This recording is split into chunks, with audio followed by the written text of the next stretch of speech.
Paklausykime Šventosios Evangelijos žodžių skirtų pirmam sekmadieniui po Šventosios Trejybės iš Evangelijos pagal Luką. Gyveno kartą vienas turtuolis. Jis vilkėjo purpurų bei ploniausią drobę ir kasdien ištaigingai puotaudavo. O prie jo rūmų vartų gulėjo votėmis aptekęs elgeta, vardu Lozorius. Jis troško numalšinti alkį bent trupiniais nuo turtuolio stalo, bet tik šunys atbėgę laižydavo jo votis. Ir štai elgeta mirė ir buvo angelų nuneštas į Abraomo prieglobstį. Mirė ir turtuolis ir buvo palaidotas. Kentėdamas mirusiųjų pasaulyje, turtuolis pakėlė akis ir iš tolo pamatė Abraomą ir jo prieglobstyje esantį Lozorių. Jis sušuko: Tėve, Abraomai, pasigailėk manęs. Atsiųsk čionai Lozorių, kad suvilgęs vandenyje galą piršto atvėsintų man liežuvį. Aš baisiai kenčiu šitoje liepsnoje.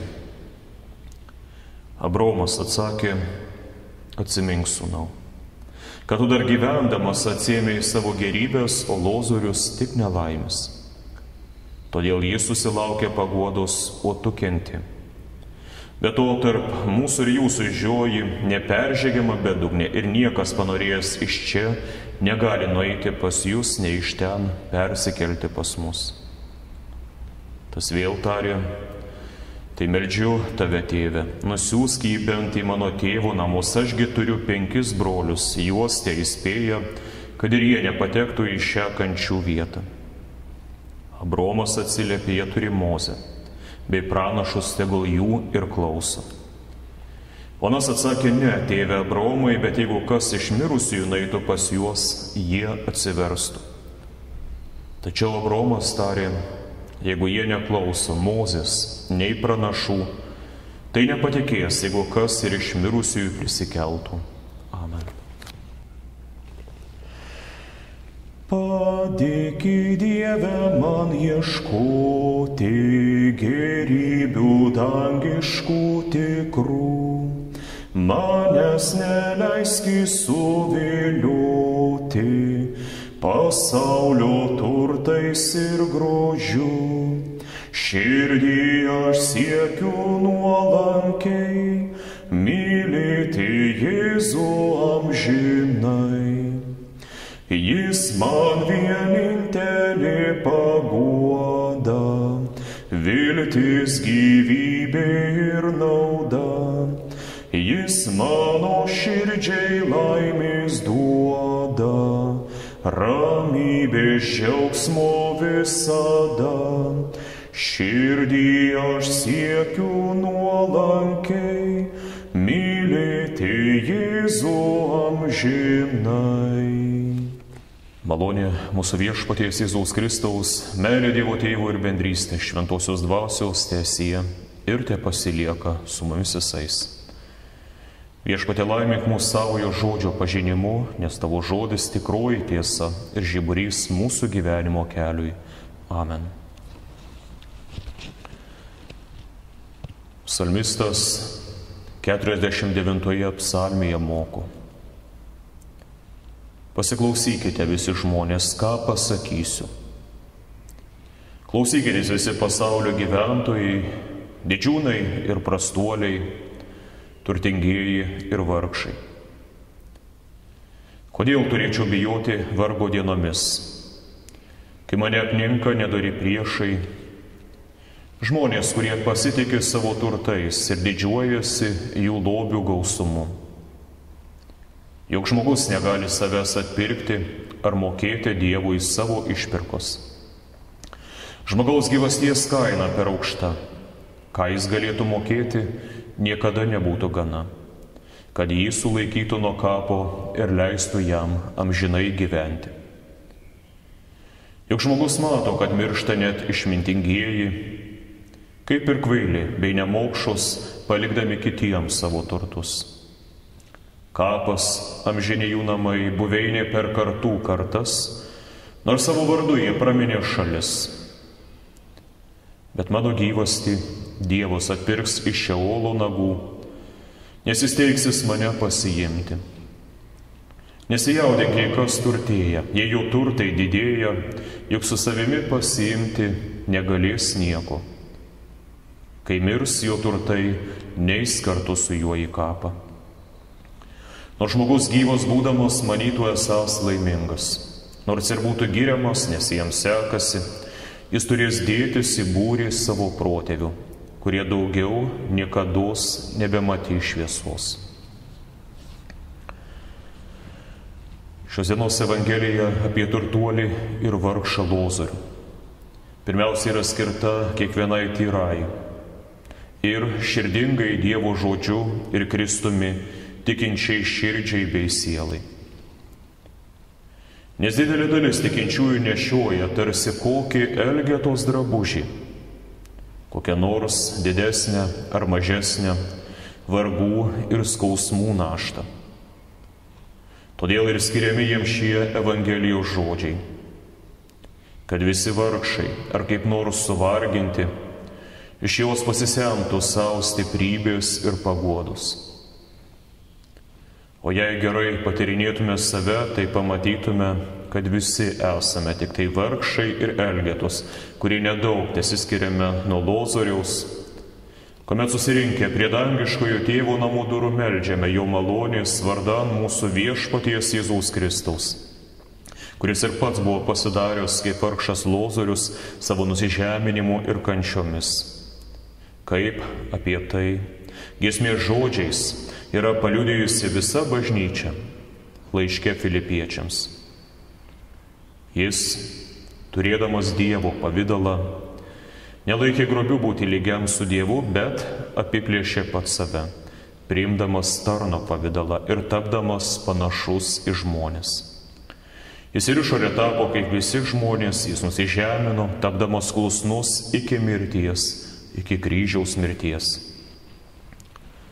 Todėl šią dieną bažnyčia taip melsdavosi. Jėzau Kristau, kuris didįjį penktadienį buvai kaip vargšas Lozorius, kad padarytų mus turtingais danguje. Todėl padėk mums nuoširdžiai vengti turtuolių ir 5 jo Dievo apleistųjų brolių nuodėmės. Ir padėk mums mieliau būti vargšo Lozoriaus tikėjimo bičiuliais, turėti kantrybės visose kryžiuose ir varguose, bei noriai klausytis Mozės ir pranašų, viešpaties Jėzaus ir teisingą mokymą skelbiančių kunigų bei pamokslininkų, kad mūsų gyvenime išliktų nuolatinė atgaila ir netektų vėliau amžinai šauktis: aš didžiai kenčiu šiuose liepsnuose. Todėl verčiau, kaip Dievo vaiką, šventieji angelai tegul neša mane į Kristaus Jėzaus glėbį, kur ir aš kaip Lozorius galėčiau atrasti amžinąją paguodą. Amen. Dievas mus išbando 2 būdais: tiek turtų, tiek per neturtą. Tiek duodamas, tiek atimdamas, kas buvo duota. Ir abu išbandymai yra lygiai sunkus. Ir kai tau duodama daug turto, garbės ar sėkmės, ir kai iš tavęs kažkas paimama arba užkraunama slegianti vargų ir sunkių išbandymų našta. Kadangi šiandieną dar yra švenčiama ir tėvo diena, tai kelios mintis ir apie gerus tėvus.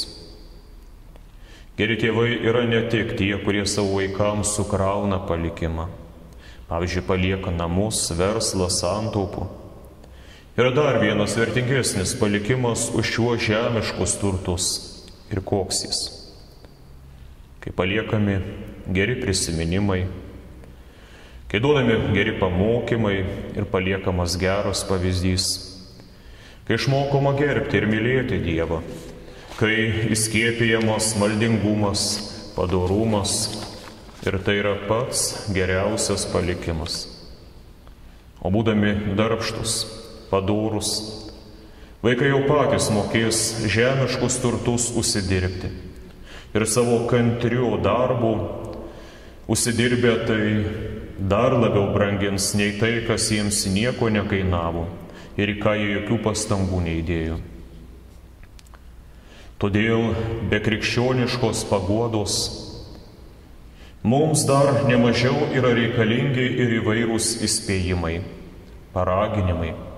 Todėl ši Evangelija į mus kreipiasi dar kaip į turtuolius, įspėdama, kad labai prisirišdamas prie turto ir šio pasaulio dalykų žmogus gali pražudyti savo sielą. Šis pasaulis yra skęstantis laivas. Jeigu laikysiesi įsikibęs savo turtų maišo, nuskęsi kartu su juo. Bet jeigu laikysiesi įsikibęs Kristaus kryžiaus, medinio kryžiaus, ir juo duodami gelbėjimosi rato, išsigelbėsi. Nes nėra brangesnio turto už gyvybę bei už sielą.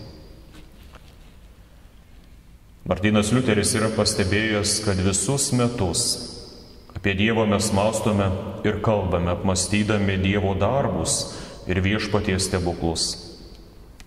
Ir šie stebuklai yra tarsi nuostabus karaliaus rūbas, karūna ir skeptras. Tačiau vienas sekmadienis metuose, kuomet mes kalbame apie tai, kas yra Dievas ir klausomės, ką Kristus yra kalbėjęs apie save, apie Tėvą, Šventąją Dvasią, tai yra apie pačią Dievo esybę. Ir tą mes darome per Šventąją Trejybę, Šventosios Trejybės sekmadienį. Ir tai darydami pamatome, koks tolimas žmogus yra nuo Dievo. Ir koks sunkus mums yra šis suvokimas, kuomet bandome tai suvokti protu.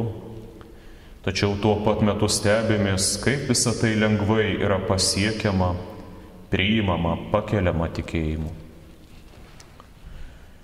Mūsų nuodėmės ir pikti darbai, savanaudiškumas ar bet kokia klasta Dievo akyse yra didesnė smarvė už ilgai nesipraususio Elgetos dvoką. O iš tikėjimo kylantis darbai ir teisumas yra papuošalai sielos. Ir štai dabar švenčiant pirmąjį po trejybės sekmadienį Evangelija moko: turtingas, kilmingas ir labai gerbiamas žmogus, kurio žavėjosi visas pasaulis, lengvai tapo velnio grobiu ir pragaro laimikiu. O nekilmingas, smirdintis Elgeta, gulėjęs prie jo vartų ir šaukėsis dangaus malonės, šventųjų angelų nešamas į dangų ir į Abraomo glėbį. Nors būdami žemėje, jie buvo vienas šalia kito, jie buvo kaimynai ir viskas buvo ranka pasiekiama, tai po mirties jie nutolsta vienas nuo kito toliau, nei dangus yra nutolęs nuo žemės. Taip Dievo akyse skiriasi nusidėjėliai nuo šventųjų, netikintis nuo tikinčiųjų, nekrikštytieji nuo pakrikštytų, niekinantis Kristų nuo priėmusių Kristų, nusidėjėliai nuo pašventintų Kristaus krauju sakramente. Dar šiandien Evangelijos tekste girdime jų pokalbius, skundus, dejonės, žodžius. Yra tokių žmonių ir šventųjų, kuriems pagarbą jaučia netgi didžiausi nusidėjėliai. Vienas jų yra Abraomas. Todėl turtuolis kreipėsi į Abraomą, primindamas, kad ir jis yra jo palikuonis. O Abraomas, šis palaimintas dangaus vaikas, kantriai jam atsakinėja: štai dangaus kaltinimas šio pasaulio turtuoliams. Jūs bandėte savo susikurti rojų čia žemėje, bet visai nesirūpinote tapti turtingais pas Dievą. Jūs visai apleidote savo sielą ir nesirūpinote dvasiniais reikalais. Jūs nematėte ir nenorėjote pripažinti, kaip puošniais rūbais bandėte pridengti Elgetą ir nusidėjėlį. Ir brangiais kvepalais bandėte nuslėpti Elgetos ir nusidėjėlio dvoką. Sočiu maistu, puotomis bei pramogomis jūs stengiatės pasotinti savo dvasinį alkį ir užpildyti dvasinę tuštybę. Taip jūs bandėte pabėgti nuo savo gyvenimo tuštybės ir mirties baimės. O vargšai godžiami, nenusiminkite, jei pasaulis jūs niekina, prisiminkite, kad Dievas jūs myli ir stebi, ir siunčia šventuosius angelus, kad jums patarnautų. Su mirtimi mirs ir jūsų skurdas, baigsis visi vargai, ateis jūsų elgetavimo galas. Pasaulis jums buvo nelengva ir nedraugiška vieta, bet pagalvokite, kokį nuostabų rojaus sodą jums yra paruošęs Dievas. Jūsų kvepalais bus nuostabiausiai šio sodo gėlių ir žiedų kvapai. Tačiame gyvenime Dievo vaikams ir ištikimiesiems dažnai sekasi blogiau nei bedieviams, įžūliesiems, suktiesiems ir godiems, tai yra pasaulio žmonėms. Tačiau kažkada bus užverstas šio gyvenimo puslapis ir atverstas naujas, ir tuomet daugelio žmonių gyvenime viskas pasikeis. O šiandieną Viešpats mums primena, kokios širdies ir kokio tikėjimo jis laukia, kad galėtume išlikti brangiais Dievo vaikais ir nepatektume į tą vietą su visais švaistūnais, netikėliais, kad galėtume džiaugtis panašia paguoda, kurią Dievas pradžiugino ir vargšą Lozorių. Iš debesų anksčiau ar vėliau pasirodo saulė. Ir tai skelbia džiugos Dievo vaikų choras. Lozorius su savo elgetos maišu nuėjo daug toliau nei godus turtuolis su pinigų maišu. Viešpats danguje gausiai atlygins savo brangiesiems vaikams už viską, ką jis atėmė iš jų, ir kuriems šiame pasaulyje teko nulatos nešioti Lozoriaus maišą ir elgetos kryžių. Amen. Jėzau širdį sugraudink, sąžinę pabudink, sąmonę man atgaivink, atgailai išjudink, kaip į Petrą pažiūrėk, kaltę duok pažinti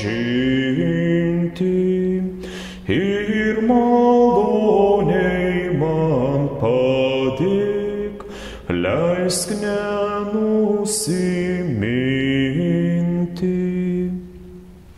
Tavo kraujas man tesie kančiose paguoda,